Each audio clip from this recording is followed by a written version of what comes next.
time to get real. I want to see some crazy whiz-biz.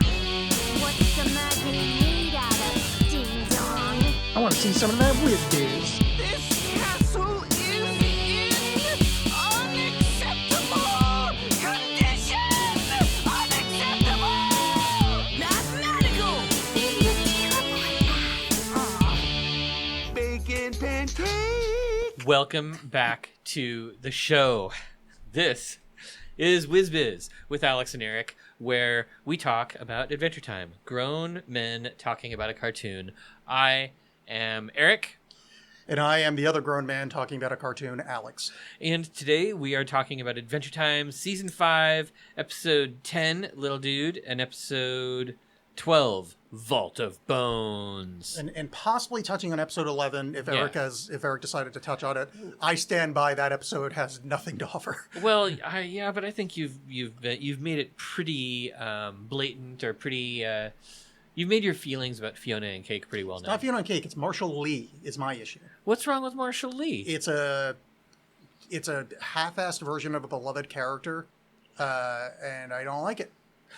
Is it because is it because you gave blanket permission for all sexy vampires to enter your home, and you're just afraid that Marshall Lee might count as a sexy vampire? I am now, but my original thought was I don't like how there's sexual tension between him and Fiona. Uh-huh. Because that would be sexual tension between Marceline and Finn, which I feel would be inappropriate. Well, they did almost kind of flirt with doing that, though, for a little while. Yeah, it was mostly Finn. But but Marshall Lee is definitely playing it, which I'm not a fan of. Uh-huh. I also just, him being kind of evil in this epised, here, this is our episode 11 discussion. We're talking out of order. Him being kind of evil in the episode, I think that takes away from Marceline. Because that's supposed to be a reflection of her, and it's her telling the story. Nothing about it works. I think it diminishes Marceline. I feel and like it also makes fun of Ice King and his storytelling, which is later important. Which I'm not. The whole thing doesn't work for me. I totally want to argue about this, though. Please. I do think that that there is something really interesting about Marceline's character, and that she's telling the story that, because she talks, Marshall Lee is I'm the son of a demon. I'm the king of the vampires. These are things that weigh on Marceline's mind. We know that.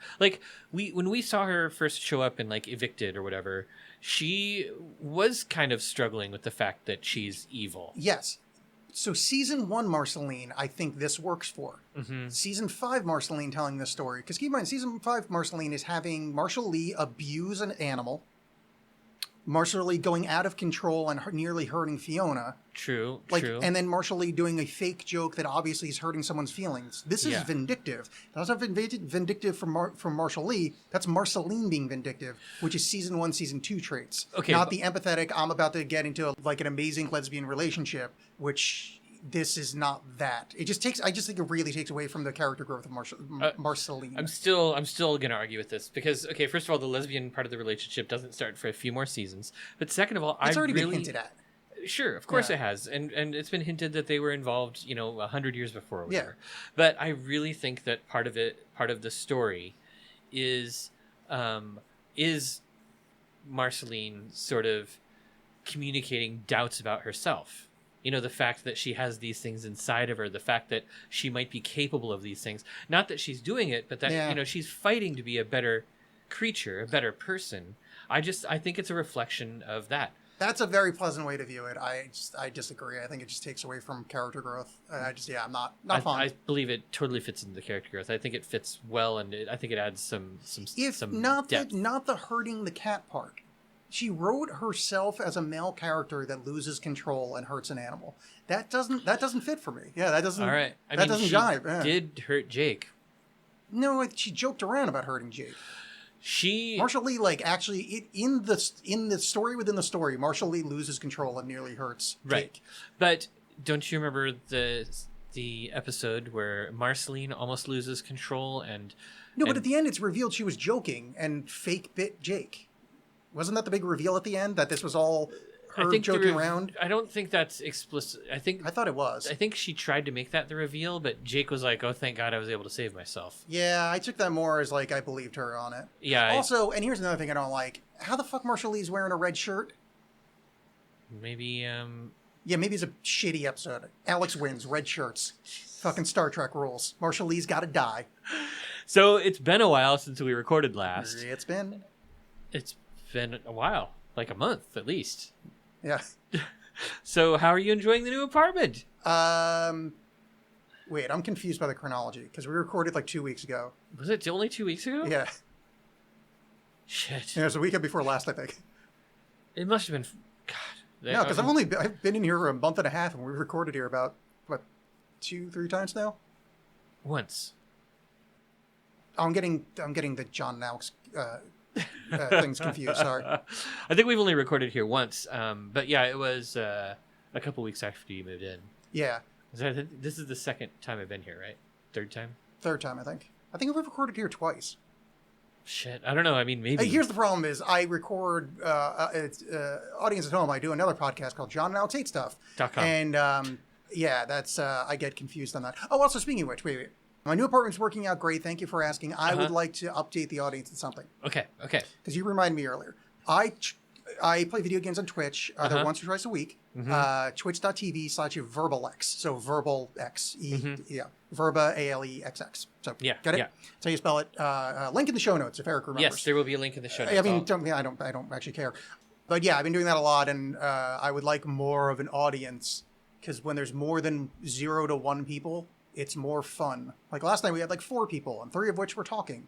Well, actually we had more than 4 people, but like 3 were talking, 1 was talking occasionally. I'm like, oh, this is like pleasant. Look at this. I got interaction with the fans. So I think that's cool. That is a call to action. Yes. So apartment's working out well, other than it's hot in the recording room, but once fall comes around, I think it's going to be very pleasant. Yeah, it's not too hot. It feels, I mean, I was in here yesterday when it was boiling hot everywhere, but this feels better than my office does at the moment, I believe. Yeah, well, I'm also coming from a basement apartment that also had air conditioning. Yeah. So my sensitivity to temperature is not where yours is at.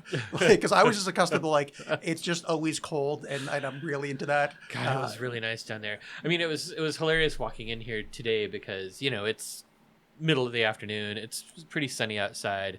All the windows in here are like covered in cardboard. Well, it makes sense. We're in the middle of we just hopefully have finished. This morning I had all the windows uncovered because I thought, 84, it's going to be fine because I actually like the natural light. But it started to get hot like 2 hours ago. I'm like, let's.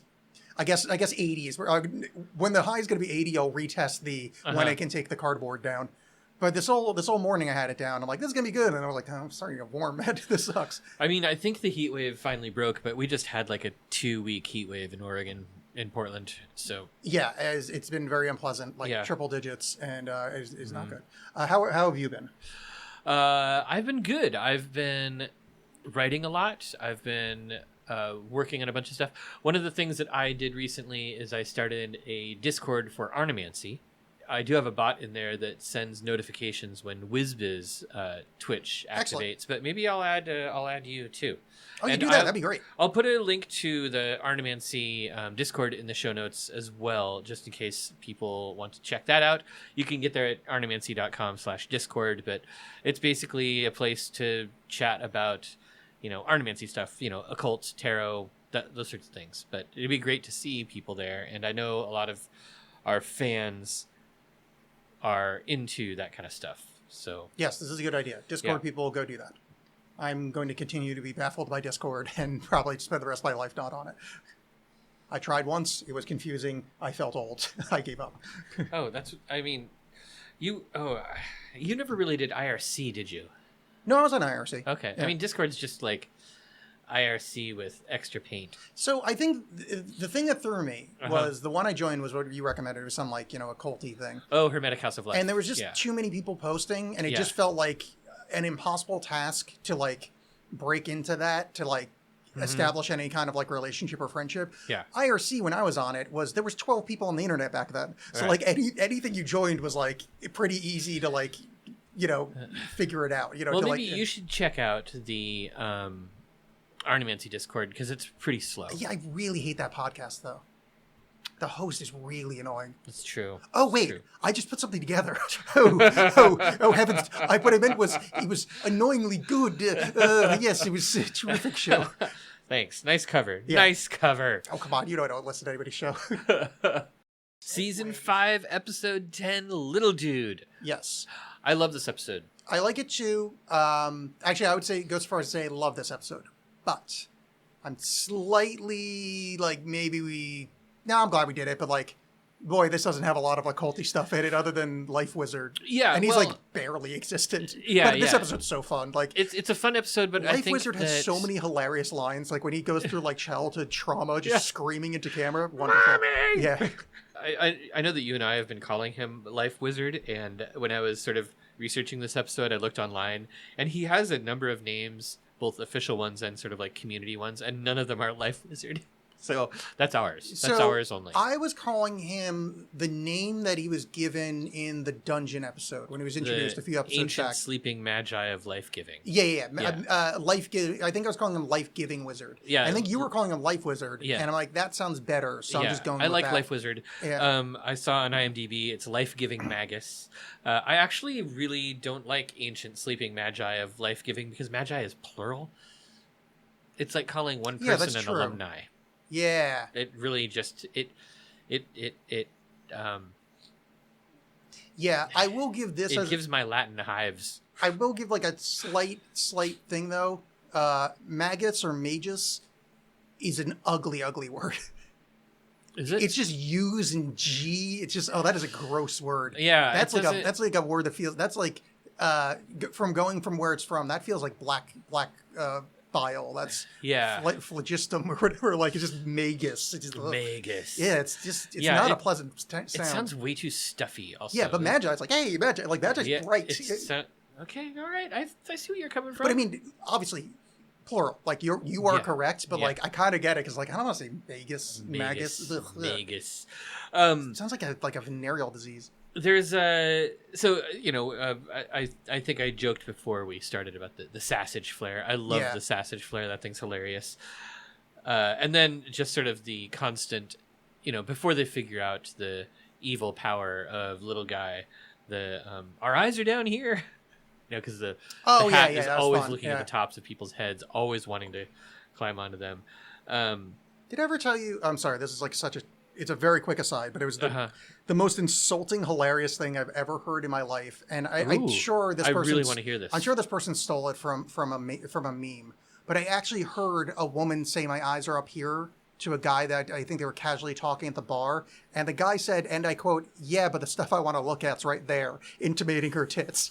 And I'm like covering my mouth because I'm like, that's fucking horrible, but also that's really goddamn funny that you just Yeah. said that out. Like, obviously he wasn't saying it in the ironic, funny way that I'm finding it, but hearing that shit live and in real life, because like that's a fake Twitter exchange. That's not something Yeah. that happens in life. I'm like, That doesn't happen in real and life. I'm just trying to, and I held it in. Like no one noticed. Yeah. I was not involved in it. But like that was the fucking most banana things I've ever heard. Anyway, sorry. Please continue. God, I totally lost my Oh spot. wait, you were just saying that the hat was looking at. Yeah, my eyes are down here. Yeah, I really like that. That's just a hilarious line when Finn says it. Yeah, this episode had some good lines. I think mainly what I was thinking about, one of them is like the hat walking all the food through it and turning it into poop. Yes. Like that's bizarre. I don't know what I want to say about Yeah, it, it's- except well, that here, I we mean, I can go- love it. What a horrible superpower. Well, obviously references, the transmutation and back to like alchemical It's things. some sort of instant alchemy. Exactly. One of the things I like about this, of a kind of philosophical occult nature, is when the hat comes to life. Mm-hmm. Jake says, "Hey, that's your hat," and Finn says, "That's not my hat. It's this other thing now." Yeah. And like this episode really does show Finn's kind of Ram Dassian be here and now, like mindfulness kind of state, where he's like he just accepts like, no, it's not my hat anymore. Now it's this other thing. It's been, I don't know. It's like this is, it goes to like a later episode where it's like, you and I will always be back then. Where it's like this acceptance of like, well, everything is fleeting, but we're always going to exist in the past in that way. And this is just like, yeah, that's my hat, but now it's this other thing now. And it's like this, it's an oddly deep statement. And then, of course, it's followed by a sausage flare. So, very. I think one thing that I really like about Finn's attitude, and we see this over and over and over again, even though it continues to bite him in the ass, is he is just he's always just like, I'm gonna make friends with that thing. Like his approach is never violent. Well, we'll see in our next episode that sometimes his approach is a little aggressive, but he's just instantly kind of like, oh, this thing is my friend unless it proves otherwise. Like it's an incredible survival instinct for the last human. It's also just you fucking weird extrovert people. Yeah. Because, like, you have no I'm idea. not an extrovert. Oh, you were such an extrovert. I'm It's not an ridiculous. extrovert. How many clubs do you belong to? I only belong to introvert clubs. Yes. You mean the ones that you literally stand in front of a crowd and talk to them? But that's a learned skill. And it's Yeah. exhausting. And you decided to do it. Dude, face it, you're an extrovert. I just don't believe in the introvert extrovert. I don't worry polarity. either, but that just Finn reminds me of that like as an introvert watching my extrovert friends like, oh god, you made fucking friends with somebody else, and it's like I guess I'll just sit here and watch. Well, I try to make friends with people.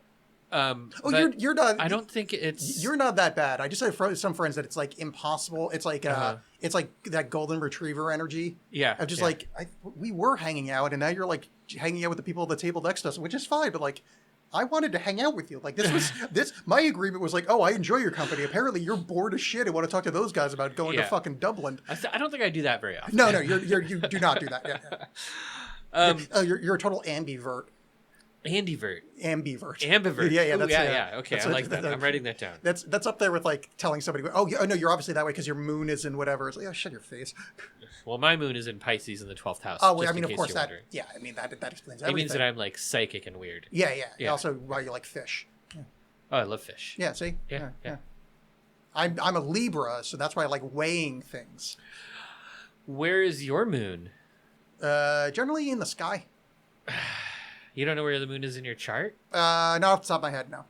Well, shit. Maybe we should, one of these times, we should bring in an astrologer to have you psychoanalyze. It'd be fine. I've had my chart run a few times, and it sounds nothing like me. I mean, obviously, there's hits across the spectrum, but for the most part, it just sounds like it's one of those things where you've just said enough stuff that any given person you would have a hit on. I think that's a problem with a lot of natal astrology. For Yeah, sure. which whatever. I'm not yucking anybody's yum. If you want to believe in that, that's fine.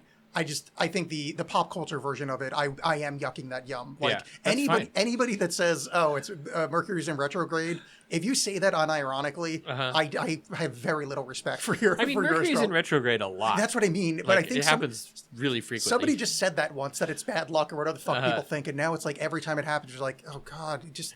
But I'm sorry. No. I mean, if it has any impact on us at all, Mercury in retrograde is supposed to make communication more difficult and misunderstandings easier. Yeah, that's what it should do. Well, I'm gonna guess because they're misunderstanding. It's almost like it's like Alanis Moore said, misusing ironic so much to the point that it actually is ironic, because ironic is actually misusing a word. So her misusing the word actually is a meta level of irony. Yeah, you don't have to explain this to me. I'm not explaining to you. You realize these microphones go to the dumb people we're talking to. I'm saying we're talking to a bunch of dummies, and I'm explaining to these hayseeds how language works. These fucking ham and eggers out there. They don't know what irony is. Hey, dummies, you guys know what irony is? Yeah. All right, so back to the show. Like, one of the things we see in this episode, I don't think the line has come up yet. Maybe it has. I know that I've mentioned it. You know, this idea that in order to be a wizard in Ooh, it takes sadness, madness, and magic. Yeah. And we really, really see that in Life Wizard. Like, he's got this profound sadness, dealing with his childhood. He's got both daddy issues and mommy issues, and they manifest in his magic. And then he's got this like nearly uncontrollable amount of magic that where the results are totally dependent upon his insane mental state, which I just really, really love that about him. It sort of reinforces the nature of wizardry in Ooh in a really nice way. Yeah, though I would just make a small argument that he's not that insane. Like, he does scream at the camera. Yeah. But every time he's not doing that, he's one of the more lucid characters we've ever encountered. He breaks down why this is wrong, how to fix it. He even knows the source of his problems. Right. He has done the internal shadow work and realized, oh, I had a weird relationship with my dad, and this is holding me back in life. Like this, he's actually pretty, from a psychoanalytical perspective, he's actually doing pretty fucking well.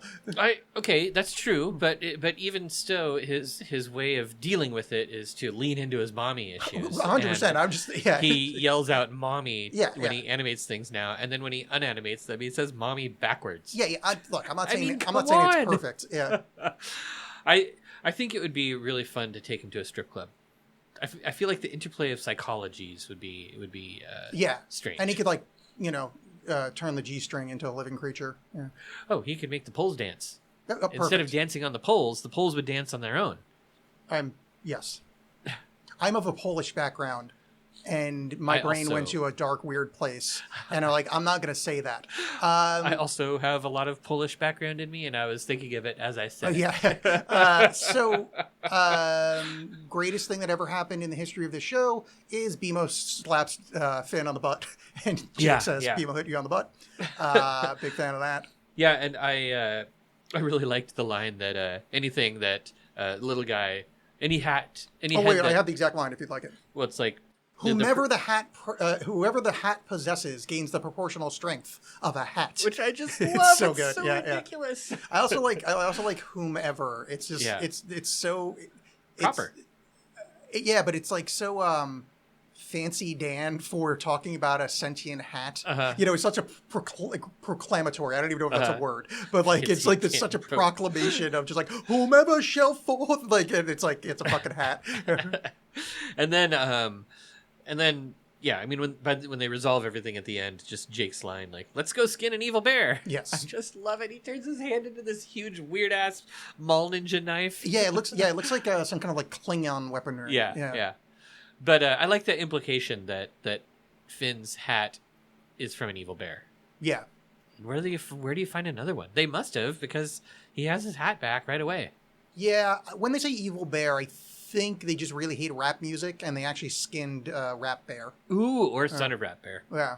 Yeah, or maybe cousin of Rap Bear. Probably cousin, because son definitely shows up later. That's true. In the we definitely don't know what to do with Flame Princess, but we want to keep her in the show seasons. Yeah, where I guess she raps now. All right. So this is Life Wizard's second appearance. He does show up. He does have a more of an presence later on in the series, which is cool. And he's voiced by Dana Snyder. He's done a lot of other voice acting work. Yeah, he has a very recognizable voice. Not that I can go, oh, he played that guy, but he just has that voice, and you're like, I know I've heard him a bunch of times. Oh, yeah. Yeah, that actually reminds me. I think I mentioned that I had something about Guardians of the Galaxy Volume 3 that I wanted to talk about. So, yesterday was brutally hot, and it made the evening pretty unbearable. So, instead of doing anything productive, I just watched movies and sweated a lot. So I watched Guardians of the Galaxy Volume 3, which I don't think I'd seen a second time since it first came out.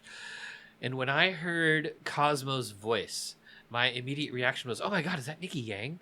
And then when Cosmo, that's the dog, the telepathic dog, so goes to the space poker game, and Howard the Duck is there. Yeah. And when I heard Howard the Duck's voice, I was like, holy shit, is that Jake DiMaggio or John DiMaggio? I think it's Seth Green. Yeah, then I went and looked, and it was Cosmo is Maria Bakalova, and Howard the Duck is Seth Green. Yeah. But for a second there, I was thrilled that BMO and Jake were in that movie, and then it wasn't true, and I was sad. Yeah, I feel sad for you. Thanks. I appreciate that. I don't mean it though, so don't appreciate it. I think you've embarrassed both of us. Okay. In your dead-eared interpretation of I've Guardians of the Galaxy 3. spotted Nikki Yang in a bunch of stuff. She's got a really recognizable voice. But Cosmo, I can hear where you'd get Nikki Yang out of that. That one I wasn't sure if that was going to turn out to be Nikki Yang. I just Seth Green has done Howard the Duck's voice and other stuff. Yeah. I think he was in the Guardians of the Galaxy, the first one. Was he? Yeah, he was in the Thor movie. I think Right? he may have been. I know he's in Guardians of the Galaxy. He's in the first one because he's in Benicio del Toro's house in like a after credits scene. Oh, I think yeah, maybe- yeah. That's I think maybe right. even in an animated one he does the voice. Anyway, it doesn't matter. Yeah, I mean, I heard it just for a second, and Yeah. he only has like 1 or 2 lines in the movie. So Alex, I have heard a rumor out on the streets. There's word on the streets Okay. that some shadowy figure. I haven't been able to get a positive ID on this figure yet, but that somebody has been gathering up shiny rocks. And if these rumors are correct, I'm really willing to bet my Batman reputation on this accusation. You have a stockpile of shiny rocks. Yes, I do. I had to get my I had my pronunciation guide on one of them on my phone because it is a hard word to pronounce. So I'm going to give you a quick 5. And this is not the whole segment, but these quick 5 are I installed I installed Chat GPT on my 4? phone. Oh, just 3. Honestly I don't know. I just whatever the default is that it gives you when you download it. I didn't do a lot of research. On it. I was just kind of bored, and I asked it to give me 5 interesting obscure words. Okay. So these are the 5, and we'll go back and do definitions or whatever because I think you're going to know. Do you know most if of they're all real? Have you double checked? Yes, because I knew 4 of them, and I looked up the 5th. The thing that I love about ChatGPT 3.5 is that it hallucinates. So you can get it to give you some really fake words. These are all real words. I had to look up the first one. The first one is this is the one that I need to figure out how to pronounce. Is nudiastertion. Nudiastertion. Nudiastertion. And Hold on. Yeah. Nudiastertion. Okay. Nudiustrtian. Nudiastertion. The pronunciation is Nudiastertion. no. Nudiatertion. Nudiatertion. Yeah. Nudiastertion. Is there an S in there or not? Yes. Nudiastertion. Yeah. Nudiastertion. Nudiastertion. Yeah. Okay. We were changing into an A, but yeah, close enough. I can't get over the fact that the nudie beginning makes me think of that designer who designed nudie suits. So here's my guess. Nudiastertion is when you put rhinestones or sequins all over an existing piece of clothing. That's an excellent nudiastertion. Yeah, no, you're not even in the same realm. Okay. It'd be amazing that was correct though. It's over relating to the day before yesterday. Whoa, I was way off. Okay, and then the other 4 you're going to know all of them. Hold on. Stop me if you do not know one of these. Well, the last one you might. Well, no. Maybe I don't No, know. Let's find out. I might not be as smart as you think. I'm I am. 100% on. 2 of these. Okay. I'm 80% on one of them, and then I'm 70% on the last one. All right. Defenestration. Throw somebody out through a window. Perfidious. Oh shit! I do know that one. It's sort of like kind of bad. It's Isn't deceitful or untrustworthy. Yes, but yes. that was the 70% one. This is the other 100% cacophony. Loud noise. Yeah. And lugubrious. Oh, we've had that one before. Lugubrious. And I do not remember it. You would have brought it then, because I wouldn't have brought that word. Really? Yeah. It's looking or sounding sad and dismal. Oh, lugubrious. I mean, maybe it came up on the show, but I wouldn't have chosen that for a shiny rock other than ChatGPT, just because it's not a common word, but it's not as uncommon as I try to do. Okay, so those are the quick 5. Lugubrious. Defenestration is actually a word that I use. Yeah, it's in pretty. real life. Also, you know German, so it's if you know it's Fenster's right there, so it's pretty. Yeah, Even if you didn't know it, I think it would take you about 6 seconds to figure it out. Yeah, I think you've been to Prague, which they've been thrown out of a window a couple times. But they've had 2 really famous defenestrations. Yeah. Oh, I thought you were in Prague. Okay. Not that I am willing to admit, because of international incidents. Oh, that was where the unpleasantness happened. Yeah. Got it. I think that the Fenster part of that, even though Fenster does mean window in German, I think it has a Latin root. Oh, that's weird. Okay. Yeah. Yeah. Oh, weird. We could look it up. Whatever. That'd be fun to find out. But yeah, we'll do that later. 3 other words to choose from. These are ones that I found on my own. Can't I have all of them? No, because I do need to say I can't burn 8 words in one episode. So you can have number right, 1, so number do I 2, get- number 3, and I'm gonna say no. It's any Get of those the 3 are alpha, good. beta, gamma? I mean, if you want, sure. I mean, Or that's. how about A, Aleph, Alpha? I mean, if you want to overcomplicate things, 1, 2, and 3 also is the same thing. It could also be. I'll take Magda. Ew. That was number 3. No, you just called me the N word in Klingon. Okay, the N word in Klingon is Mesonoxian. Or it could be Mesonoxian. Mesonoxian. Mesonoxian. Yeah. I feel like it's probably with a Z sound. But Okay, hold on. I'm going to guess that means in the early part of the night. You're close, yeah. It means of or relating to midnight. Of or relating to midnight. Yeah. Meso. Yeah, I mean, I mostly know that prefix for Mesozoic. Yeah, Mesonoxian. Yeah. Mesonoxian. I really like that one. Thank you. That's a good one. Yeah. It's a fun guy. I'm going to use that one in sentences. Well, to be fair, the first part of the definition is a now obsolete adjective. So, you're more than welcome What's to the use first it. part of the definition then? That Oh, is the that's first what it part. says. Yes. Well, I mean, I think we could talk about a Mesonoxian snack. That's literally what it says in the definition, but it's still obsolete. So technically, you are being sesquipedalian. I am going to use that word until it comes back. Yeah, whatever. I ain't stopping you. I like using stupid, weird words. I like it. All right, I'm going to give you one more just because it's my favorite word that I found recently. I mean, I'm really excited about my Mesonoxian defenestration. Yes. All right, one more just because I really like it a lot, and I've heard it.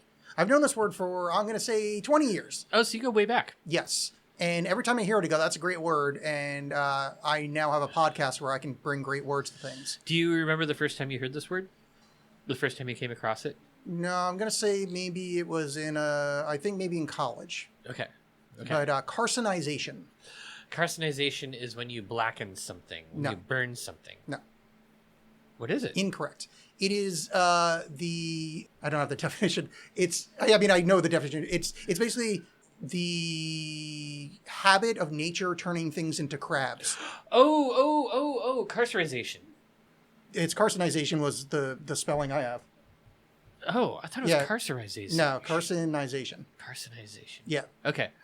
Oh, wait, I mean, well, let me make sure. I mean, it's maybe I knew that word. It's spell checked to a different word. Carcinization, I think, is a word also, but maybe I'm missing I something. think what I'm saying is correct, but let me just make sure because I was almost stranger certain it things was have happened. carcerization, but yeah, let's find out. Okay, come on, fucking keyboard. There we go.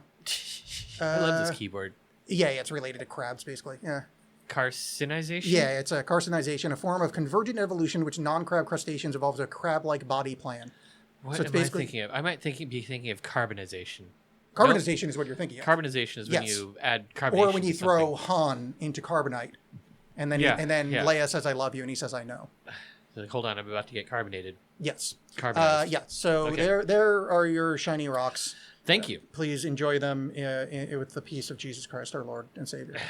I'm now sad that I got carcinization wrong because that is a shiny rock that I have shared with people in the past, but for some reason, I got some vocabulary crossed in my noggin.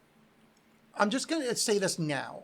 I think it may be used in Andy Weir's Project Hail Mary, Okay. which is becoming a major motion picture. I'm not going to give more information than that. Okay. But, I don't know that any of those things. Ah. That's beyond my ken. All right. Are you ready for our adorable date episode? I don't know if it's adorable, but yes, I am ready to talk about Vault of Bones. Should we?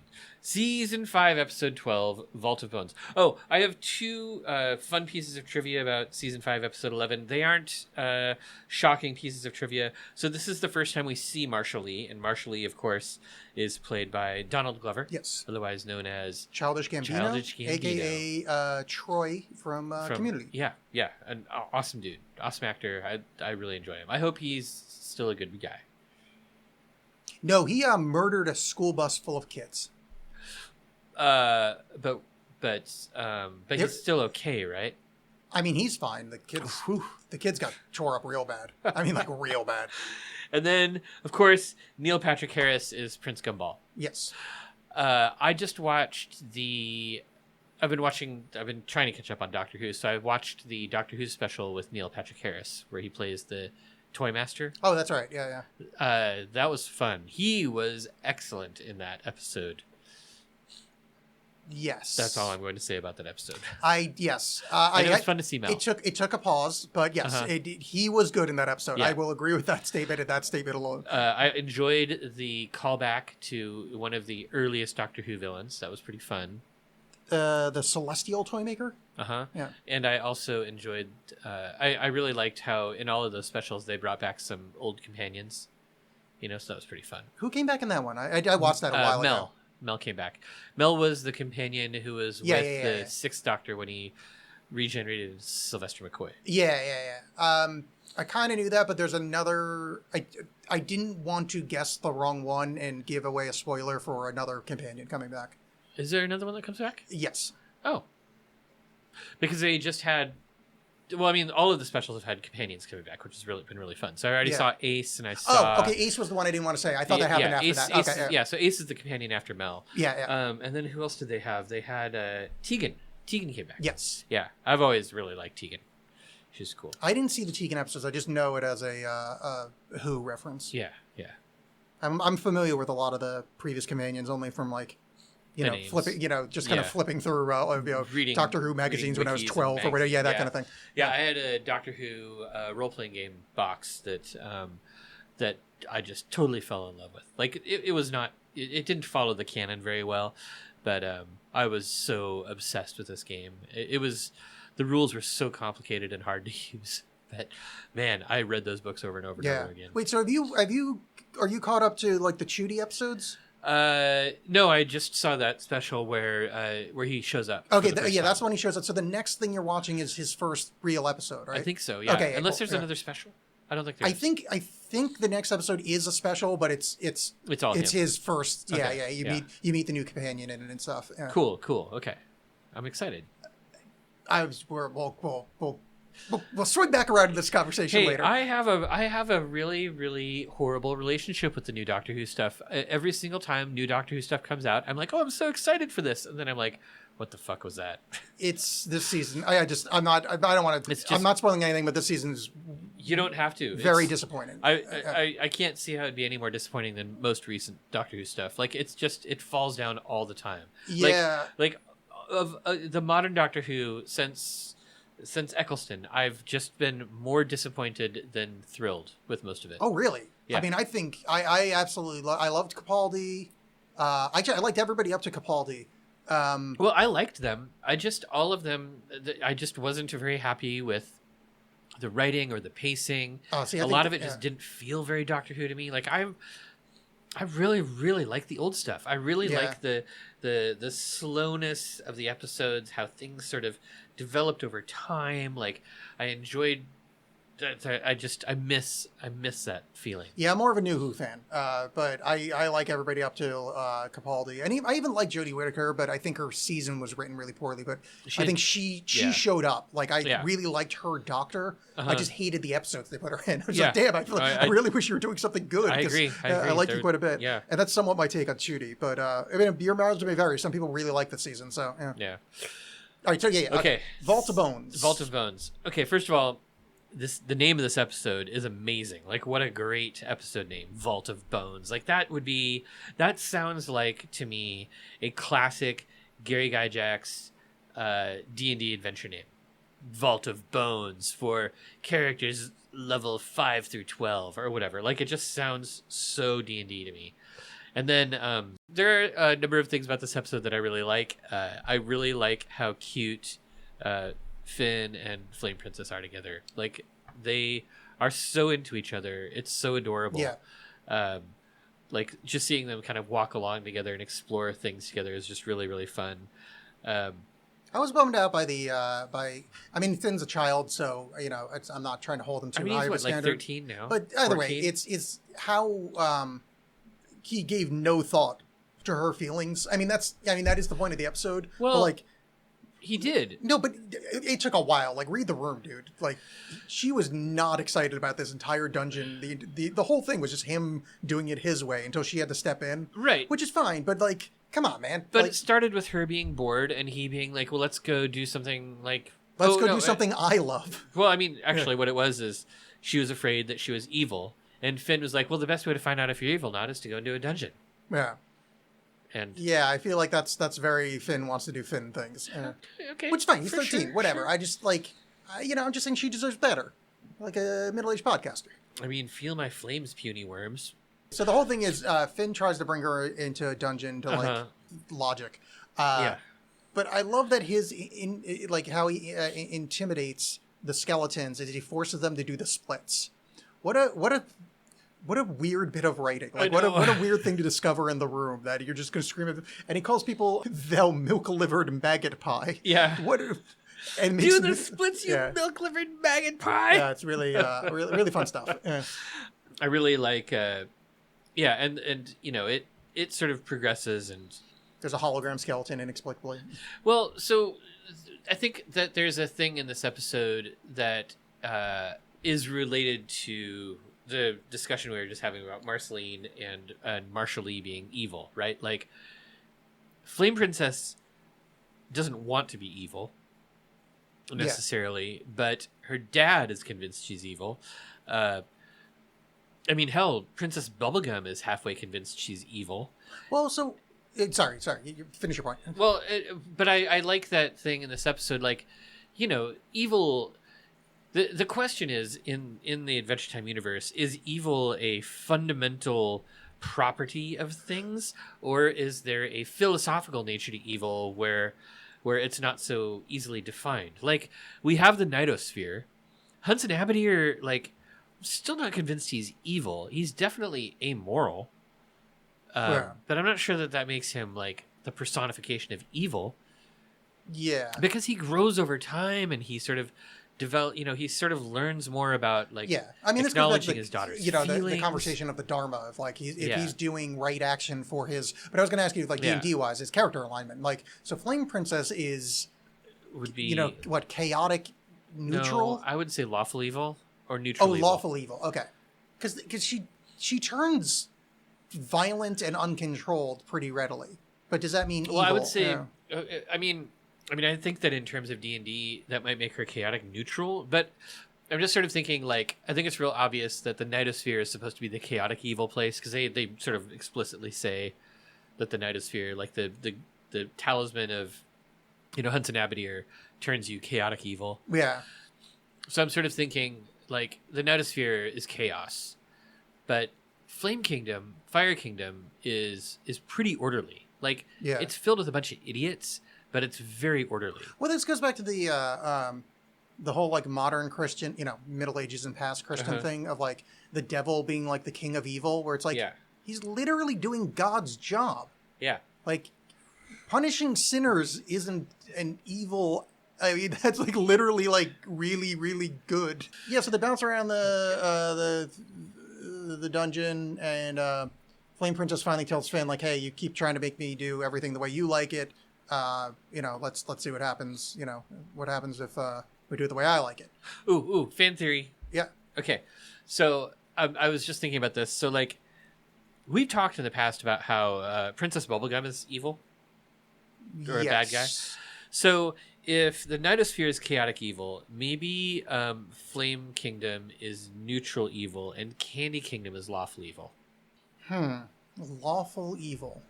Yeah, I don't know, because See, I'm not convinced that I'm not convinced that Princess Bubblegum is evil. I think she's amoral. Okay. Because in the end, what she does, she imposed society. She imposes her will on But others. she created those people. Like, without her, there is no world. So, like, it's like that thing of, like, you can't put like the onus of, like, evil on that, because, like, that's hers. Like, you maybe know, like, instead of being amoral, she is she is transmoral. Like she believes that she exists beyond morality, or is the creator of morality, since she is basically the creator of her kingdom. Yeah. Because it's like you can't really put like God up at the same morality. Because it's like she does like weird experiments on candy people, but like those candy people are her weird experiments. Like, it's actually super different than Flame Princess's relationship with her element, right? Like we learn later on that Flame Princess is the fire elemental. Yeah. But like, Flame Princess didn't create the Fire Kingdom. Yeah. In fact, she's not even the progenitor of the Fire Kingdom at all, right? Like her dad is. Yeah.